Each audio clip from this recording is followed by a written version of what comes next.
আসসালামু আলাইকুম রহমতুল্লাহি ওয়া বারাকাতুহু। প্রিয় দর্শক, আজকে একটা বিষয় নিয়ে এসেছি। সেই বিষয়টা হলো অনেকেই ঘরের মধ্যে অথবা বাড়ির মধ্যে অথবা বিভিন্ন ব্যবহারের জিনিসপত্রের মধ্যে অনেক সময় দেখা যায় অনেক কিছু পাইতে দেখা যায়। আসলে বিষয়টা হয়েছে যে কিছু কথা না বললেই না। দেখেন, এই দুনিয়াতে মানুষ যত বেশি মানুষের জন্য এখন এমন একটা বিষয় হয়েছে যে আপনি উপকার করতে যায়, মানুষের উপকার করতে যায় আপনি তার শত্রুতে পরিণত হইতেছেন। বিষয়টা এরকম হয়ে গেছে। তো আজকে আমার মূল বিষয় হলো যে আসলে জাদুর জিনিসগুলো পাওয়ার পরে ওই জিনিসগুলো মূলত কিভাবে নষ্ট করা যায় এবং কিভাবে তার নষ্ট করার মূল সিস্টেমটা কি, সেই সিস্টেমটা আজকে ইনশাআল্লাহ আপনাদের সামনে বর্ণনা করবো ইনশাআল্লাহ। তো যে কথাটা বলতেছিলাম যে জাদু এই পরিমাণে বাড়ছে এবং জাদু আপনার দিন যত যাচ্ছে তত পরিমাণে আপনার বাড়তেছে এবং এটা যুগের সাথে তাল মিলায় আপডেট যেটাকে আমরা বলি, ওই তাল মিলায় তালে তালে জাদু হইতেছে। দেখেন একটা বিষয়, এটা আমার সাথে হয়েছে বেশ কয়েকদিন আগে। একটা মেয়ে, সে তার বিয়ের বয়স হয়ে গেছে প্রায় 27 বছর হয়েছে, তো বিয়ে হয় না। 18 বছর থেকে বিয়ের জন্য ট্রাই করা হচ্ছে কিন্তু বিয়ে হয় না।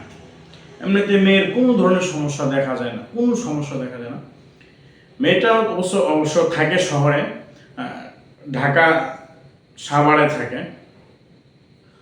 তো বিয়ে শাদী হচ্ছে না কোনোভাবেই। অনেক জায়গায় গেছে, অনেক মহিলা কবিরাজ দেখাইছে, এরপরে আপনার আসলে যাদের কাছে গেছে তারাই উল্টো জাদু করে দিছে। মানে তারা এটা খেয়াল করছে না যে এটা যে জাদু হতে পারে, বা তারাই উল্টো এমন সিস্টেম করছে যে মেয়েটার জীবনটাই বরবাদ। তো এভাবে চলতে চলতে বেশ প্রায় 27 বছরে চলে আসছে। তো বেশ কিছুদিন আগে, মাসেকখানি আগে, সম্ভবত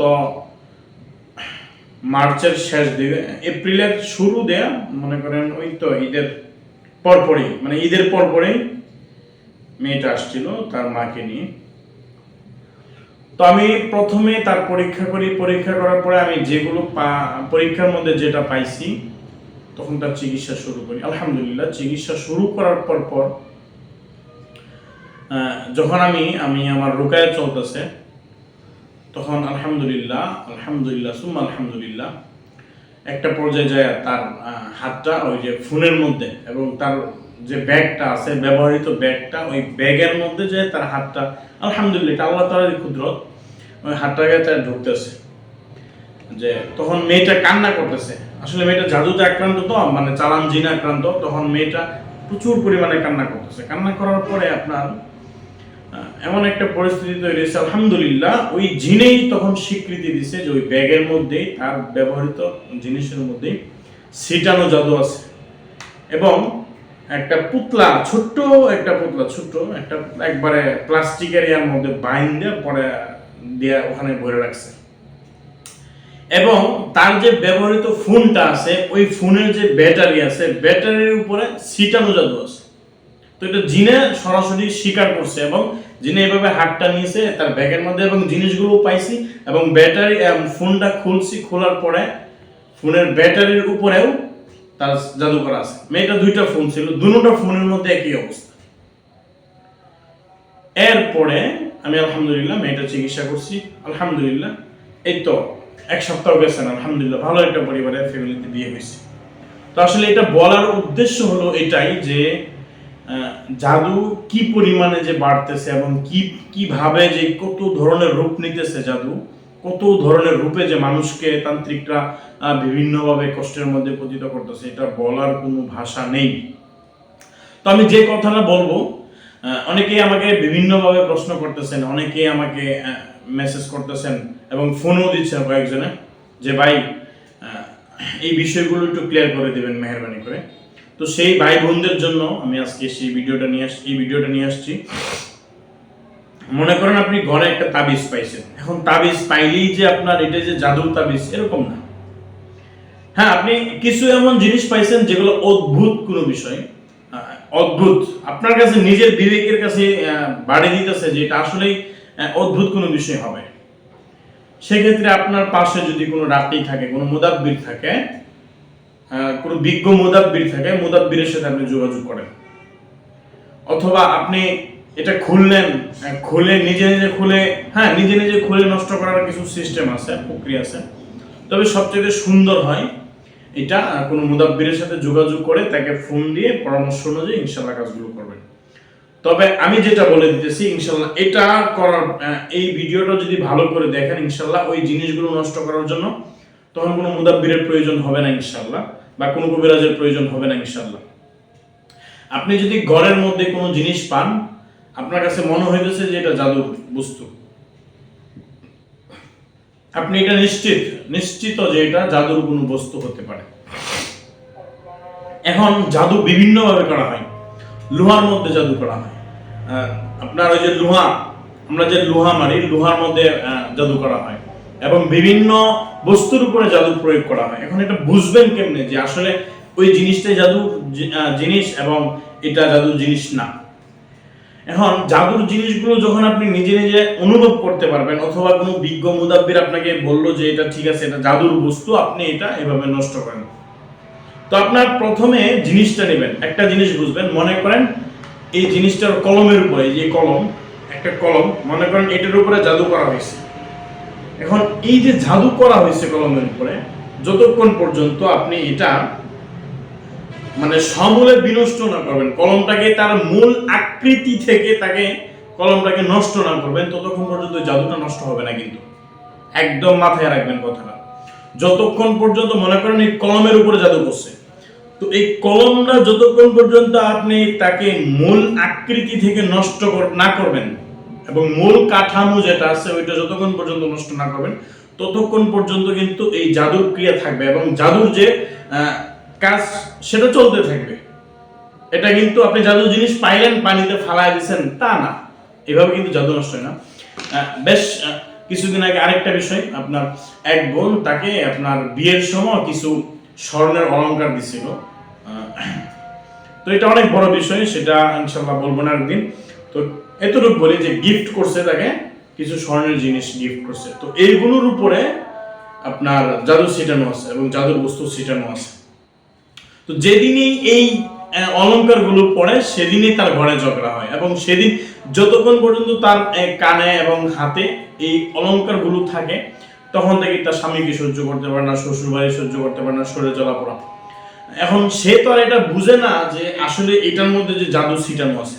তো এক পর্যায়ে তাকে রুকায় করতে করতে যখন তার শরীরে থাকা যে সেহারের খাদেম যে শয়তান জিন আছে, যখন সেই তাকে এভাবে দেখাচ্ছে যে এটার মধ্যে জাদুর বস্তু আছে, তখন আমরা ইনশাল্লাহ এটা আলহামদুলিল্লাহ তখন এটা সমূলে বিনষ্ট করি এবং স্বর্ণকারের দোকানে এটা পাঠায়া দিয়া বলি যে এটা গলায় দিতে একবারে। তো এখন আপনি মনে করেন আপনার ব্যবহৃত কলম, আপনি লেখাপড়া করেন, এখন আপনার জাদু কোন জায়গায় করতে পারে, হ্যাঁ আপনি যে টেবিলে বসেন, আপনার এই টেবিলে জাদু ছিটানো থাকতে পারে। এখন আপনি টেবিল কি পুরোটা ভেঙে নেবেন না, এই টেবিলটা নষ্ট করার জন্য আলাদা সিস্টেম আছে, তবে আপনি এটা সিস্টেম হলো, তবে যদি পারেন আপনি এটা ভেঙে ফেলবেন, কারণ এটা মূল কাঠামো যতক্ষণ পর্যন্ত আপনি নষ্ট না করবেন ততক্ষণ পর্যন্ত আপনার এটা সেহার নষ্ট হবে না, জাদু নষ্ট হবে না। এখন একটা বিষয়ের উপর যদি আপনার যে স্বর্ণ অলংকার বা কোনো অলংকারের উপর জাদু করে, তাহলে এটা কি করবেন? যদি স্বর্ণের হয় স্বর্ণকারের কাছে নিয়ে যাবেন, রূপার হলে স্বর্ণকারের কাছে নিয়ে যাবেন, তাদের কাছে নিয়ে গেলে এটা গলায়া, পরবর্তীতে আপনি ওই জিনিস যখন গলায়া ফেলবেন তখন এটা আপনার জাদুর যে মূল আকৃতি ছিল ওইটা নষ্ট হয়ে গেছে এবং জাদুর কাজ সম্পূর্ণভাবে পরিপূর্ণভাবে বন্ধ হয়ে গেছে। এটা হয়েছে একটা বিষয়। আর দ্বিতীয় কথা হচ্ছে এমনিতে জাদুর জিনিস নষ্ট করার জন্য অনেক সিস্টেম আছে, অনেক, কিন্তু এই যে সিস্টেমটা বলছি যে প্রত্যেকটা জিনিসের জাদু, যে জিনিসটার উপর জাদু প্রয়োগ করা হয়, এই জিনিসটার মূল কাঠামো যতক্ষণ পর্যন্ত আপনি নষ্ট না করতেছেন ততক্ষণ পর্যন্ত কিন্তু জাদুর ক্রিয়া নষ্ট হয় না, এটা 100%। এবং এটা যতক্ষণ পর্যন্ত আপনি নষ্ট করবেন আলহামদুলিল্লাহ সাথে সাথে ইনশাল্লাহ এটা ক্লিয়ার হয়ে যাবে। এরপর নষ্ট করার পরে আপনি আরো এটার উপরে বেশ জাদু নষ্ট করার জন্য যে আমলগুলো আছে সেই আমলগুলো প্রয়োগ করবেন। এমনিতে সাধারণত আমরা যে ভিডিওগুলো দিয়ে থাকি বা জাদুর জিনিসগুলো নষ্টের জন্য যে জিনিসগুলো আমরা যে আমলগুলো দিয়ে থাকি সেটা তো জানেনই সবাই। তাও আমি আবার বলতেছি যে প্রথমে কি করে জাদু জিনিসগুলো একটা পাত্রে নেবেন এবং একটা গ্লাস নেবেন এবং একটা পাত্র নেবেন। পাত্রের মধ্যে জাদু জিনিসগুলো রাখবেন এবং একটা গ্লাসে পানি রাখবেন। তো প্রথমে কি করবেন, আস্তাগফিরুল্লাহ 3 বার, দরুদ শরীফ 3 বার, এরপর সূরা ফাতিহা পড়বেন 7 বার, পয়রা 7টা ফু দিবেন এবং পানিতে ফু দিবেন। এরপরে আয়াতুল কুরসি 7 বার, 7বার পয়রা 7টা ফু দিবেন এবং পানিতে ফু দিবেন।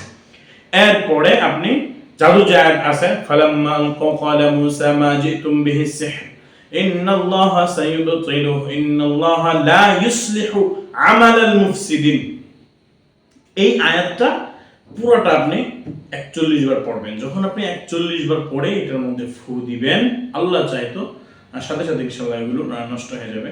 এরপরে শেষে যে চারকোল আছে, চারকোল আপনি 7 বার করে পড়ে আবার ফু দিবেন। ফু দেওয়ার পরে এই জাদুর যে বস্তু যে জিনিসগুলো আছে এটার মূল কাঠামো নষ্ট করার পরে ওই পানিতে ভিজাইবেন। এটা পানিতে ভিজায় রাখা, তখন এটা ভিজানোর পরে দেখবেন এটা আরো ছাড়তেছে বা আরো হইতেছে, অথবা পানি থেকে আপনার দেখবেন দুর্গন্ধ আসতেছে, অথবা পানি থেকে আপনার দেখবেন বিভিন্ন কিছু আপনি অনুভব করতে পারবেন।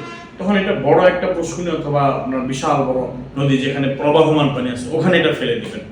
তখন সেক্ষেত্রে হবে কি, তখন এটা ছিন্ন বিচ্ছিন্ন হয়ে যাবে। ইনশাআল্লাহ আল্লাহ চাইতো এটা আরো ভালোভাবে ক্লিয়ার হয়ে যাবে এবং জাদুর জিনিসগুলো সম্পূর্ণভাবে নষ্ট হয়ে যাবে। একটা কথাই সর্বশেষ যে কথাটা, আপনি জাদুর যে বস্তু আছে, জাদুর বস্তু কিন্তু আপনি এটা মূল কাঠামো যতক্ষণ পর্যন্ত আপনি নষ্ট না করবেন ততক্ষণ পর্যন্ত এই জাদু কিন্তু নষ্ট হয় না।